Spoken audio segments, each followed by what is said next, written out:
Hoy quiero compartir un mensaje que he titulado Seguir a Cristo. Hoy se van a dar la clase de ella solita.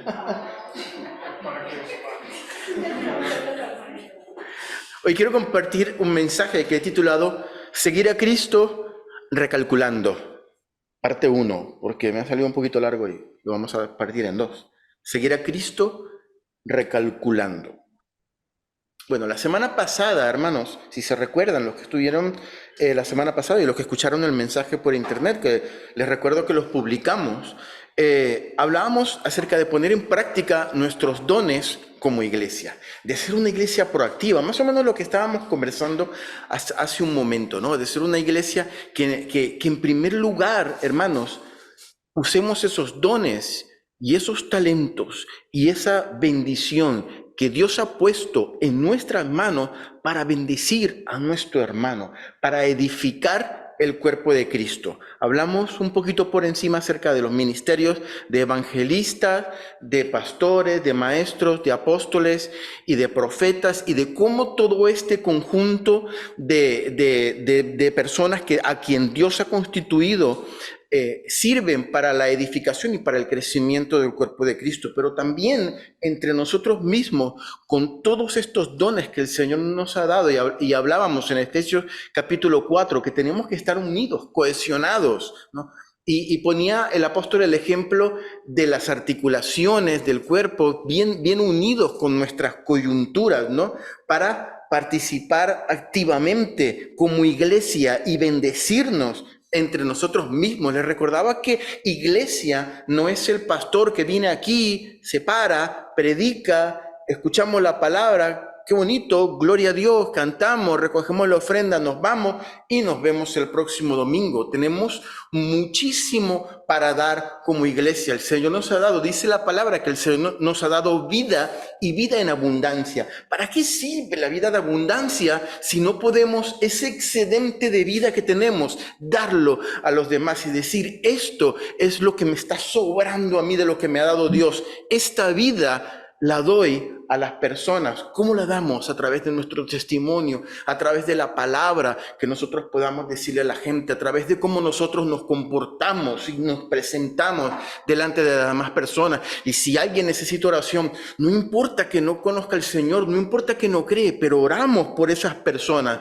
tanto los que están afuera como con los que estábamos adentro. Aunque la semana pasada sí es verdad que nos centramos bastante en la edificación del cuerpo de Cristo, porque iglesia somos todos los que conformamos el cuerpo de Cristo, hermano. La iglesia somos las personas que hemos experimentado un nuevo nacimiento, que hemos reconocido nuestro pecado, que hemos nacido de nuevo, que hemos pasado por un proceso de arrepentimiento y hemos recibido el perdón, ¿no? Y que hemos puesto nuestra fe en el Señor Jesucristo y hemos decidido caminar con Él, seguirle a Él. Esa es la iglesia, y aquí estamos nosotros, la iglesia, que hemos decidido caminar con el Señor. Y también hablamos de ser personas que pudiésemos tener un corazón dispuesto para bendecir al cuerpo de Cristo, lo que hablábamos al principio, a través de los dones que el Señor nos ha dado, ¿no? Que seamos conscientes que hemos sido articulados y cohesionados, ¿no? Como hermanos, de la misma manera que poníamos el ejemplo que nosotros tenemos articulaciones en nuestro cuerpo, ¿no? Y que si nosotros tenemos estos dedos están articulados entre sí y están articulados con la mano, y la mano articulada con el antebrazo, y el antebrazo con el brazo, y el brazo con el torso, ¿no? Y si nosotros poníamos el ejemplo que nos pica la cabeza, todo funciona coherentemente, y todo funciona. ¿Para qué? Para ir a rascarnos la cabeza. Si la cabeza nos pica y estas articulaciones no están bien cohesionadas, no están funcionando como toca, cada quien haciendo su papel, no, nos vamos a rascar y vamos a hacer, no sé, así, ¿no? como una brocha, porque no va a cumplir su función. O las articulaciones, o la articulación de la mano, se va a caer así hacia un lado y no nos vamos a poder rascar como toca, porque todo tiene que funcionar perfectamente como cuerpo de Cristo. Amén. Todo tiene que ir de manera coordinada para lograr su cometido, ¿no? ¿Y cuál es el cometido? calmar la picazón, no. ¿Cuál es el cometido? Que nosotros podamos crecer y ser edificados como iglesia para poder mostrar al mundo también el amor del Señor. Y que ese amor no es solamente para un grupito de personas, es para todos. Así está el Señor Jesucristo con los brazos abiertos ahí en la cruz, ¿no? Imagínate que esas coyunturas y articulaciones no estuviesen bien unidas y bien cohesionadas, no funcionaría el cuerpo de Cristo. Y hablábamos la semana pasada que no existiría ese crecimiento o esa edificación, pero toda esa unión, hermanos, toda esa cohesión que tenemos que tener como cuerpo de Cristo, comienza primero en el corazón de cada creyente, en la vida de cada creyente, ¿no? Que cuando disponemos nuestra vida a seguir a Jesús, pasamos a formar parte, sí, del cuerpo de Cristo, ¿no? Pero la palabra del Señor nos pone un ejemplo o unos ejemplos que es lo que he querido traer en esta mañana, acerca de unas personas a quienes se les presentó la oportunidad de seguir a Jesús. Tuvieron la oportunidad de seguir a Jesús, bien sea porque estaban con Jesús y vieron la oportunidad, o bien sea porque el Señor les pidió que les siguiera, ¿no? Pero las reacciones de estas personas son, en principio, 3 personas que reseñan los evangelios. Fueron tan trascendentales que quiso el Señor, quiso el Espíritu Santo que estas reacciones y este evento quedase aquí plasmado pues en la santa palabra del Señor, ¿no?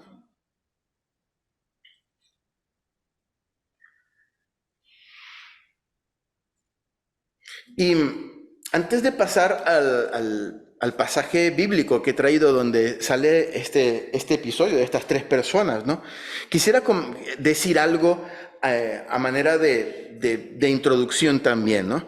Y es acerca de lo de ser activo en el reino que hablábamos anteriormente, ¿no? Ser de bendición para las demás personas, usar nuestros dones y nuestros talentos para bendecir el cuerpo de Cristo, a pesar de nosotros mismos, porque todo lo que hacemos siempre es a pesar de nosotros mismos. Siempre somos nosotros mismos los primeros en poner trabas y en poner con nuestros complejos, con nuestra duda, con tantas cosas que nosotros traemos arrastrando. Siempre somos nosotros mismos, y a pesar de eso, el Señor nos anima a que podamos utilizar nuestros dones y talentos como cuerpo de Cristo, como iglesia, para bendecirnos en primer lugar entre nosotros mismos y en segundo lugar hacia las personas que están afuera. Pero eso cuesta. Eso tiene una cuota de sacrificio. Eso que dice la palabra del Señor de poner la otra mejilla, de si te piden caminar 1 milla, pues camina 2 o 3. Y si te piden la camisa, pues darle también la capa o la chaqueta que dice la palabra, ¿no? Requiere un esfuerzo, requiere sacrificio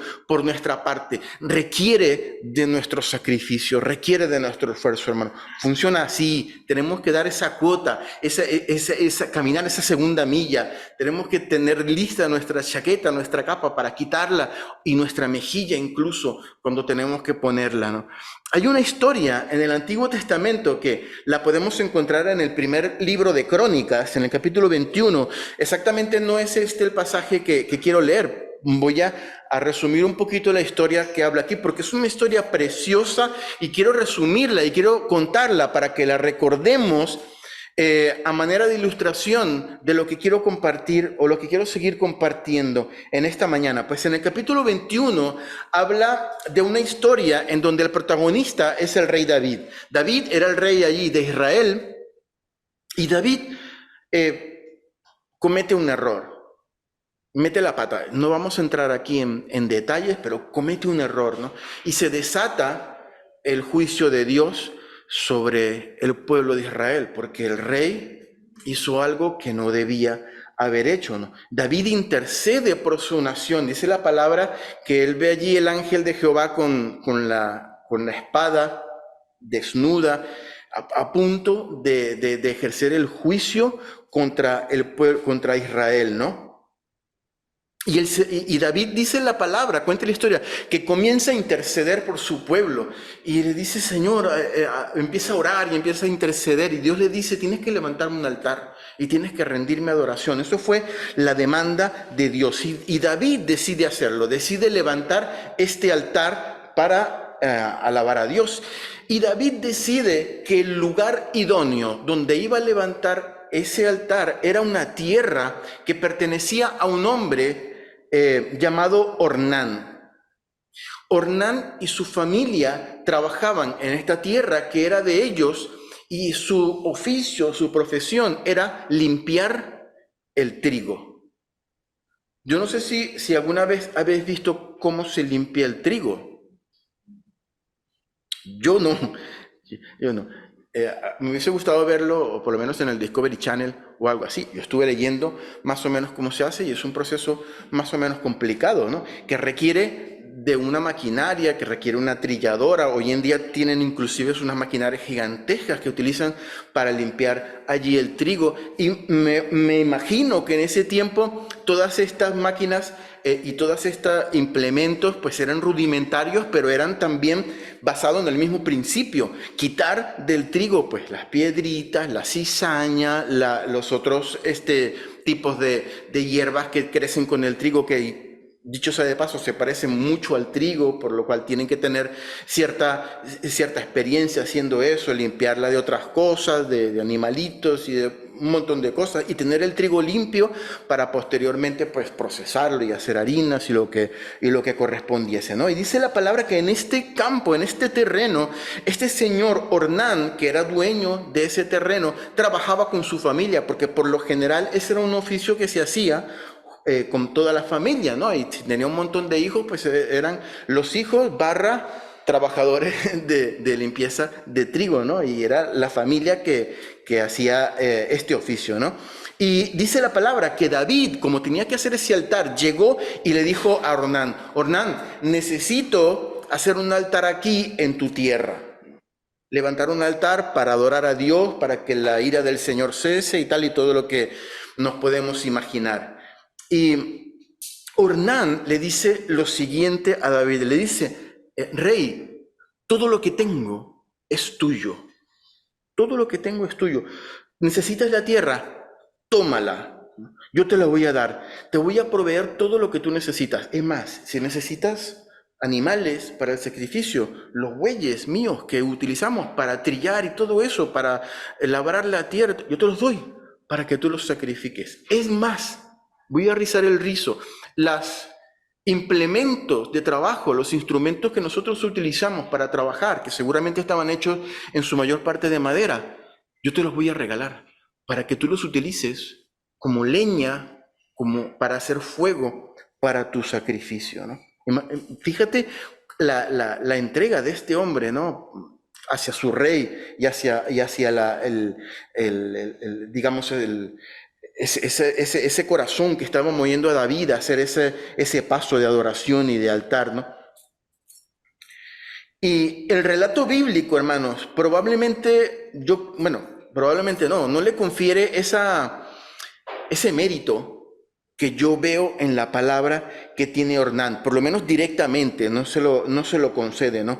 No solamente estaba regalando su tierra, estaba regalando sus animales, estaba regalando su sustento, estaba regalando pues el trabajo también de su familia, de sus hijos, la tradición que tenía de limpieza del trigo en la cual trabajaba toda la familia. Y este gran hombre le estaba entregando eso al rey por una buena causa, es verdad. Incluso sus herramientas para ser quemadas en un altar, ¿no? Pero la respuesta de David fue muy interesante, y es en la cual yo me quiero centrar y basar un poquito en esta mañana. La respuesta de David fue, David como rey podía decir: yo soy el rey, ¿no? Esto, pues, lo necesito, de esta tierra, ¿no? Como hacen, exprópiese, ¿no? Expropiamos la tierra y pues aquí básicamente hago yo lo que necesito, el altar, porque es para el bien común y es para el bien de todos. Pero David no le dijo eso. David le dijo: no, yo no voy a aceptar esto como un regalo. Yo te voy a pagar el precio justo por la tierra, por una razón muy sencilla. Y aquí se engloba lo que yo quiero transmitiros, hermanos, en esta mañana. David dice: porque yo no le voy a ofrecer a Dios sacrificio que no me cueste nada.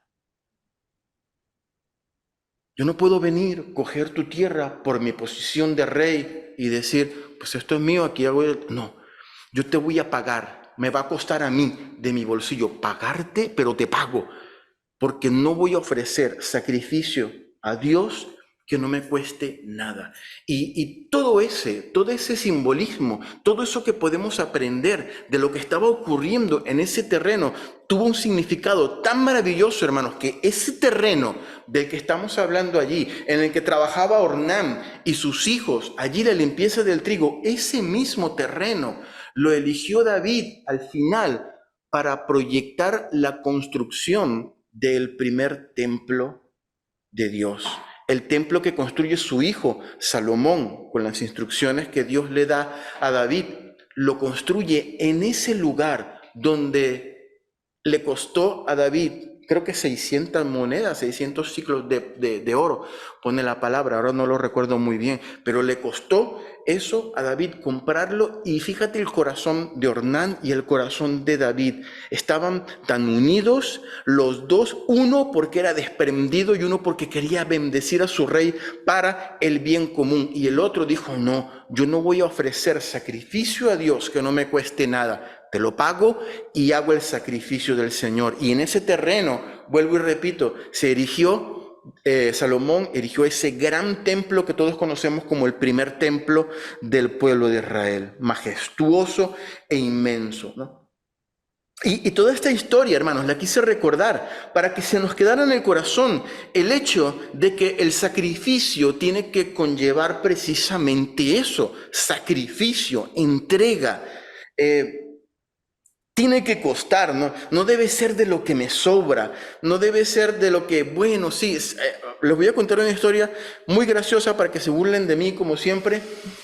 Cuando yo era joven, cuando yo tenía, estaba en la edad de estudiante, al principio en la universidad, había veces que yo me levantaba por la mañana y no me daba ni siquiera tiempo de desayunar. A veces somos así, cuando somos jóvenes ahora le damos mucha importancia, ¿no? No salgo de casa sin mi desayuno, no. Pero cuando uno es joven, pues uno se comió cualquier cosa por la noche, a la 1, a las 12, mientras estudiaba, se levanta temprano porque tenía que hacer algo, y ni siquiera pues me daba tiempo de desayunar.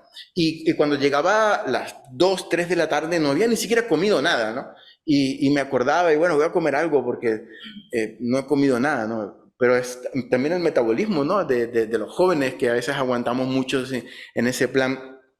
Y yo le decía al Señor un plan, un poco en plan broma y en serio, bueno, Señor, no he comido nada hasta las 3, que cuente eso como ayuno, ¿no? Es buena idea, sí. No. Sí, cuando levantáis por la mañana, Señor, está otra noche sin comer, que cuente como ayuno, ¿no? Pero no funciona así.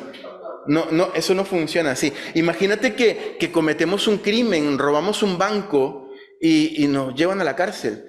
Eso no cuenta como martirio, no cuenta como sufrimiento por la causa del Señor. Hemos cometido un error y estamos pagándolo, ¿no? O sea, no funciona así lo que es el sacrificio, ¿no? En el Evangelio según San Lucas, en el capítulo 9, y aquí sí vamos a leer la palabra, hermanos, desde el Evangelio, desde el versículo, 57 al 62. Lucas 9. El Evangelio según San Lucas, Mateo, Marcos, Lucas, tercer Evangelio sinóptico, capítulo 9, versículos 57 al 62. Aquí vamos a ver la historia de los 3 hombres que querían seguir a Jesús. El número 1, por lo menos, que es el que nos va a dar tiempo hoy de ver. Lucas 9, 57 en adelante. 9:57. Lucas, el evangelista Lucas, en el capítulo 9. ¿Lo tenemos? Amén. Dice la palabra, yendo ellos, aquí estaban reunidos Jesús, discípulos, apóstoles, gente que le seguía por curiosidad, gente que le seguía por interés, para que le sanara, para que orara por él, ¿no? Yendo ellos, uno, que no especifica quién, le dijo en el camino, Señor, te seguiré a donde quiera que vayas.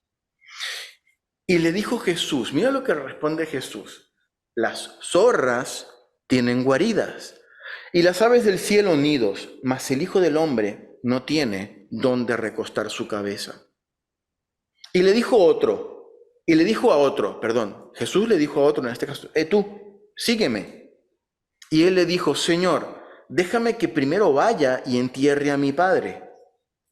Jesús le dijo, deja que los muertos entierren a sus muertos. Y tú ve y anuncia el reino de Dios.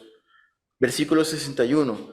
Entonces también dijo otro, Jesús, te seguiré, Señor, pero déjame que despida primero me despida primero de los que están en mi casa. Y Jesús le dijo, ninguno que poniendo su mano en el arado mira hacia atrás es apto para el reino de Dios. El primero de los hombres, queridos hermanos, se encontraba allí caminando con Jesús y le hizo una promesa que probablemente le nació del corazón, pero seguramente, especulo yo, habrá surgido de un momento de subidón emocional. Un momento en el que tal vez había visto algunos milagros portentosos, ciegos siendo sanados, paralíticos que se levantaban y caminaban. Alguna cosa maravillosa habrá hecho Jesús, probablemente un sermón de Jesús que le caló ahí bien hondo. Y en ese fervor, en esa emoción, suelta y le dice unas palabras aparentemente inofensivas a Jesús, pero que tienen mucho contenido y que Jesús se las tomó muy en serio. Señor, te seguiré donde quiera que vayas. Nos podemos imaginar a dónde iba Jesús. Jesús no iba solo de pueblo en pueblo predicando la palabra y sanando y bendiciendo. También iba caminando hacia un camino que le iba a llevar hacia la cruz, que le iba a llevar hacia un sacrificio, que le iba a llevar hacia un camino complicado, ¿no? Y este Señor llega y le dice, te seguiré donde quiera que vayas, ¿no? Jesús inmediatamente le hace ver a este hombre que está haciendo probablemente una promesa que no la ha meditado probablemente también, ¿no? Y de allí la respuesta de Jesús. Jesús le dice lo que leíamos antes, ¿no? Dice, las zorras tienen guaridas, las aves de los cielos nidos, mas el Hijo del Hombre no tiene de dónde recostar su cabeza. El Señor Jesús, en primer lugar, habla de sí mismo con un título mesiánico. El título mesiánico era el Hijo del Hombre. El Hijo del Hombre era un título mesiánico. Hablaba acerca de su posición como Mesías. Por eso cuando en Israel él se decía a sí mismo el Hijo del Hombre, pues lo demás a los religiosos pues se le ponían los pelos como escarpias, porque estabas diciendo una blasfemia, estabas diciendo que él era el Mesías prometido, ¿no? Y no se parecía a un Mesías, ahí el flaco ahí con el pelito y tal y la barba, no se parecía, ¿no? Y no estaba actuando como Mesías, estaba más bien diciendo cosas rompedoras y rompiendo paradigmas en ese momento, ¿no? Y Jesús habla utilizando este título mesiánico para llamarse a sí mismo Hijo del Hombre, y él dice, lo que quiere decir es, a diferencia de todas las criaturas que el Mesías, que el Hijo del Hombre ha creado, porque él participó activamente en la creación, a diferencia de las criaturas que tienen nido para guarecerse, que tienen guarida, que tienen un lugar donde poder dormir, el Hijo del Hombre no tiene donde recostar su cabeza. En esta frase el Señor Jesucristo nos transmite esa idea de que Él no contaba con todas las comodidades que tienen incluso los animales que Él había creado, ¿no? Y mucho menos las comodidades más básicas del ser humano. Y le está diciendo, ojo, a donde yo voy a ir, no es sencillo, hay sacrificio. Va a haber bendición también, sí, pero van a haber partes en donde va a haber incomodidad, va a haber penurias, va a haber un terreno escarpado, difícil, accidentado. Ojo con eso. Y otra cosa que también podemos leer entre líneas de lo que Jesús estaba diciendo, es que también nos transmite la idea de que de ese contraste que existe entre el camino de la fe y las demás cosas que realmente nosotros vivimos en nuestra vida normalmente, ¿no? Imagínate, el creador de los animales sí tienen dónde dormir, pero el que crea los animales no tiene ni siquiera dónde recostar su cabeza, ¿no? El soberano de la creación tiene que sufrir estas penalidades por amor y por obediencia. Y eso es lo que le está diciendo al hombre: ojo, por allí es donde tú me vas a seguir. Eso es lo que tú me estás prometiendo a mí. Ojo con lo que prometes. Dice la palabra en Mateo 7, 13 y 14. Es un versículo bastante conocido, Mateo 7, capítulo 7, versículos 13 y 14. Dice la palabra, Jesús dice: entrad por la puerta estrecha, porque ancha es la puerta y espacioso el camino que lleva a la perdición, y muchos son los que entran por ella, porque estrecha es la puerta y angosto el camino que lleva ¿a dónde? A la vida, y pocos son los que la hallan. Una puerta ancha, hermanos, un camino espacioso, nos transmite esa idea de tener mucho margen para movernos, ¿no? Si yo tengo un camino ancho, yo sé que yo me puedo mover para aquí, yo sé que me puedo mover para allá, yo sé que si me quiero quedar parado y no caminar, pues yo me quedo parado a un lado y la gente me va a pasar por aquí, porque el camino es ancho. Yo no tengo ningún tipo de presión, no tengo ningún tipo de prisa, no tengo ni siquiera que caminar derechito. Yo puedo caminar en zigzag, yo me puedo mover todo lo que yo quiera, me puedo acostar en el camino porque es suficientemente ancho para que yo pueda hacer lo que a mí me viene en gana, y no hay ningún problema con ello, ¿no? Y si yo veo la puerta ancha y el camino espacioso, pues lo que dice nuestro instinto es: caminemos por allí. Mira, ¿para qué yo me voy a meter por el camino angosto y por la puerta angosta? Que es incómodo, que tengo que andar así caminando derechito. No, yo voy donde yo tenga espacio para moverme, donde yo tenga margen para poder hacer un montón de cosas. No, imagínate que tengo que pasar por esa puerta y viene otro al lado y te digo: no, pasa tú, no, paso yo, no, tú primero, no, tú primero. Esa incomodidad, no, yo me busco la puerta grande, donde yo pueda entrar, salir, volver a entrar. Si no me da la gana de entrar, pues me quedo allí en la puerta, ¿no? Viendo a ver quién entra y viendo a ver quién pasa, ¿no? Y ese mismo episodio, ¿no?, lo encontramos allí en el Evangelio según San Lucas. Este mismo pasaje paralelo lo encontramos en Lucas un poquito más adelante, en el capítulo 13 de Lucas, el versículo 24, ¿no? Y aquí Lucas utiliza una palabra que me llama poderosamente la atención. Habla más o menos de lo mismo, pero lo dice en una frase muy cortita. Y la primera palabra que dice Lucas, nombrando a Jesús, es esforzaos. Lucas 13, 24. Esforzaos por entrar por la puerta estrecha. Esforzaos, esa es la palabra. ¿Sabes qué palabra en el original griego se utilizó allí? La palabra en el griego es agonizomai.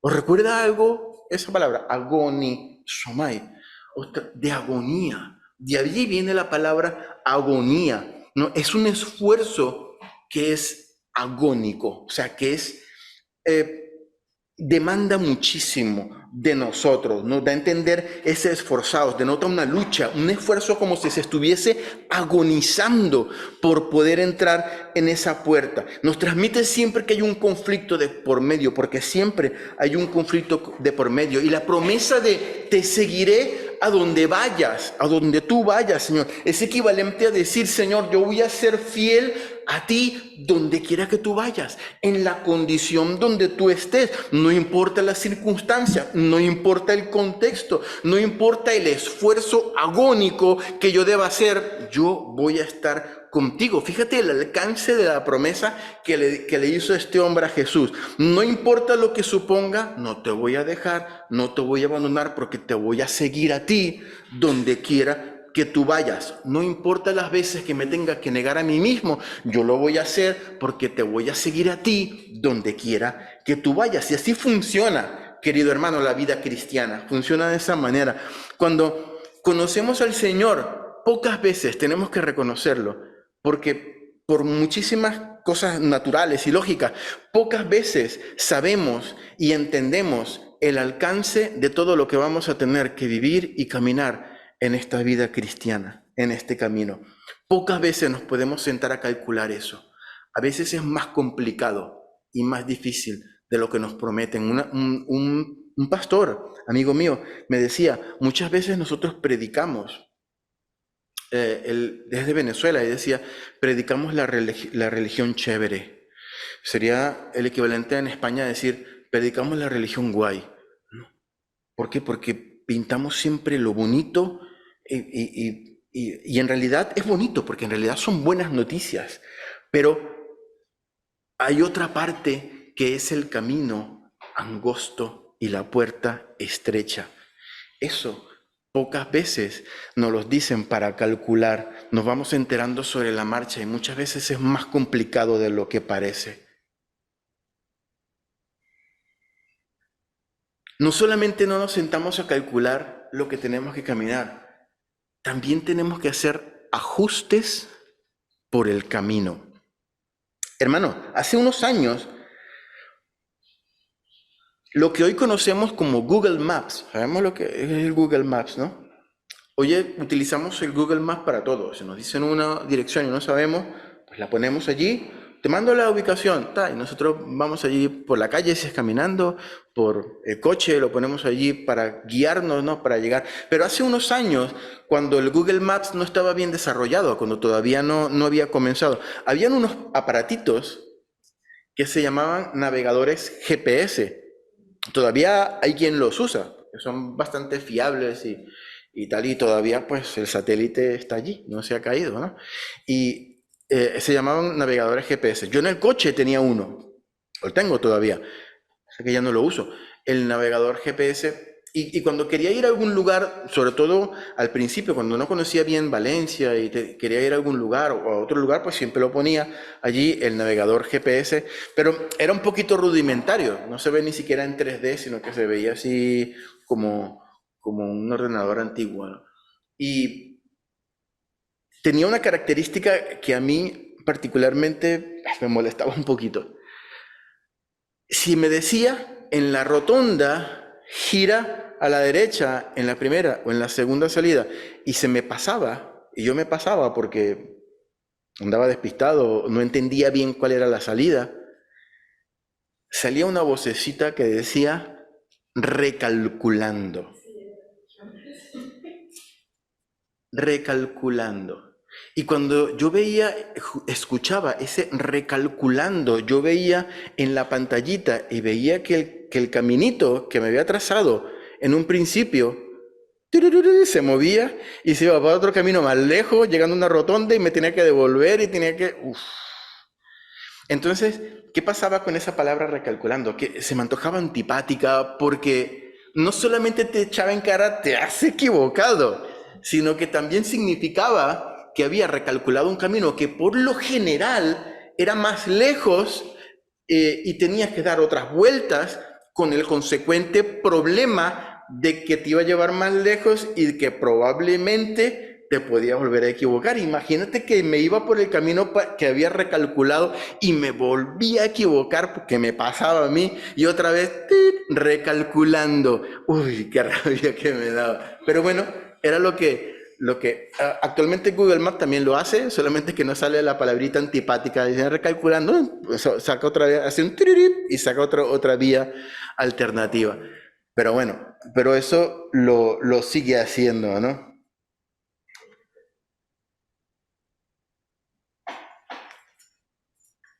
¿Qué pasa con eso? A lo largo de nuestra vida, como creyentes, tenemos un montón de recalculando. Cuando nos equivocamos, cuando fallamos, cuando metemos la pata, cuando no aprendemos la lección, sale otra lección. Por lo general, a veces toca un poquito más de camino, toca coger algunas rotondas, toca coger algunas desviaciones para volver a llegar a ese camino donde el Señor quiere que nosotros estemos.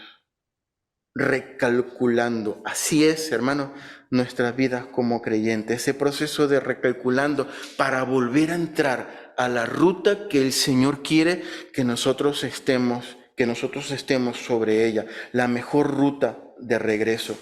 Un recálculo que a veces no queremos hacer, ¿no? Pero es necesario, hermanos, si queremos llegar al destino que hemos puesto en el GPS que ha puesto nuestro Señor allí para nuestras vidas, ¿no? Y ese recálculo vuelve a entrar al camino estrecho, al camino complicado, al camino difícil, pero al camino que llega a la vida, como dice la palabra del Señor. Quiero pedirte que busquemos Lucas 14, por favor. Lucas 14, del 25 al 33. Lucas 14, del 25 al 33. Lo voy a leer rápido porque es un poquito largo.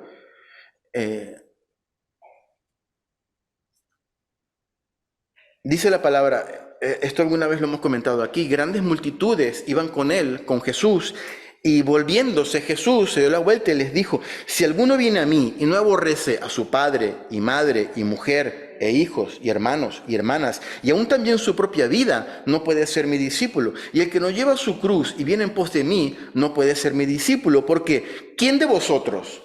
Aquí viene la pregunta, ¿quién de vosotros, queriendo edificar una torre, no se sienta primero y calcula los gastos a ver si tiene lo que necesita para acabarla? No sea que después que ha puesto el cimiento no pueda acabarla y todos los que lo vean comiencen a hacer burla de él, diciendo, uy, este hombre comenzó a edificar y no pudo acabar. No fue un buen planificador, ¿no?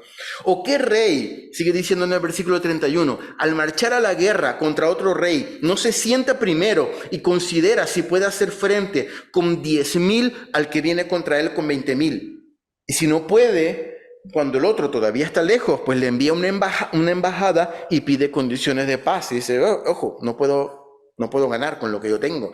Saco las cuentas, saco los cálculos, tú tienes aviones y portaaviones y un montón de cosas. Yo tengo unos con tirachina, no puedo ganar, voy y hago las condiciones de paz.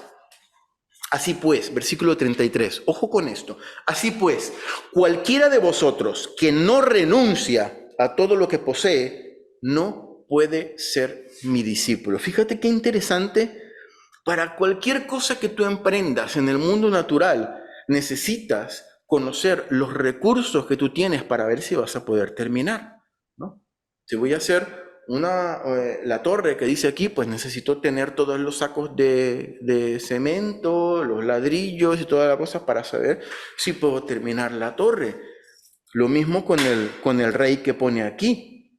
Pero el enfoque bíblico es completamente opuesto cuando se trata de las cosas del reino. Dice que para poder ser discípulo, debes tener en cuenta no lo que tú tienes para trabajar con eso.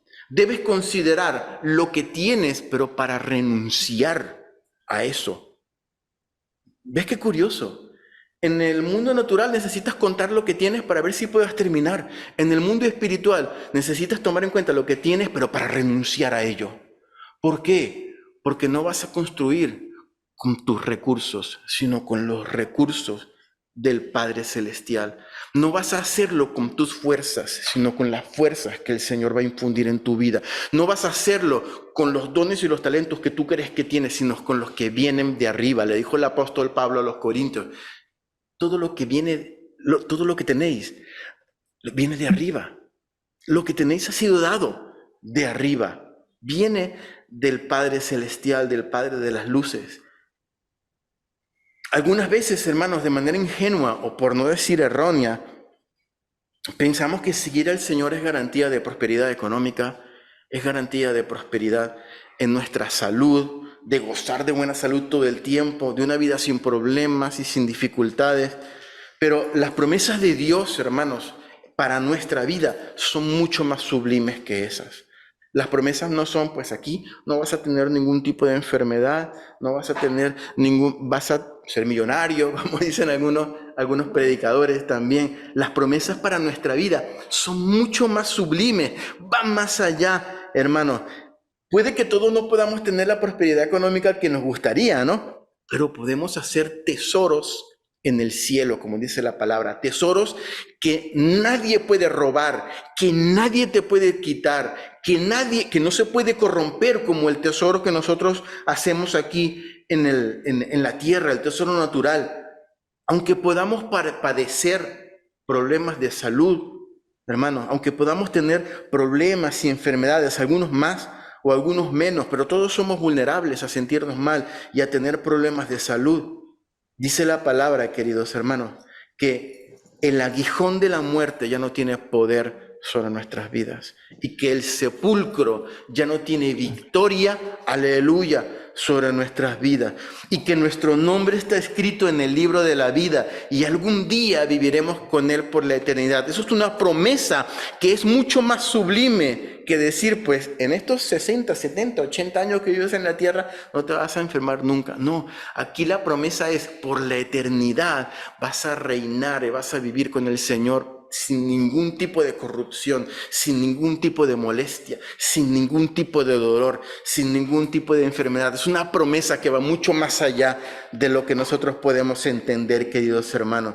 Aunque el camino, nuestro camino como creyentes, sea angosto, aunque tengamos que pasar por momentos de dificultades, por situaciones que nos provocan sufrimiento, que nos provocan dolor, tenemos la promesa de que Él estará con nosotros todos los días de nuestra vida hasta el fin del mundo. Aunque nosotros nos estemos hundiendo en los problemas, tenemos la promesa que hablamos hace un par de semanas, que allí está Jesús extendiendo su mano para levantarnos y para decirnos tranquilo, que aquí estoy yo. Que aquí estoy yo, aunque estés pasando por valle de sombra y de muerte, no temeré mal alguno, porque tu vara y tu cayado me infundirán el aliento. Si tenemos nuestra mirada puesta allí en Jesús, el autor y el consumador de la fe, para caminar sobre la dificultad, para caminar sobre el problema. Hermanos, para concluir, que podamos decir como el primero de los que querían seguir a Jesús, Señor, te seguiré a donde quiera que vayas, pero con la certeza de que no todo va a ser color rosa, de que va a haber una cuota de sacrificio, de que va a haber también una cuota de dificultades, pero esas son cosas que nos van a hacer asirnos, a agarrarnos más del Señor. Habrá muchos recalculando en nuestras vidas, eso va a pasar, pero que les podamos presentar al Señor como el que va, como el discípulo que le presenta las manos delante del Señor, manos vacías, entendiendo que nuestros recursos son los que Dios nos quiere dar y los que Dios quiere usar, son los que provienen de Él, provienen de lo alto, y que nuestras manos estén siempre vacías para que las llenes con lo que Él quiera, no con su provisión divina. Amén. Vamos a orar. Señor, te doy gracias por tu palabra.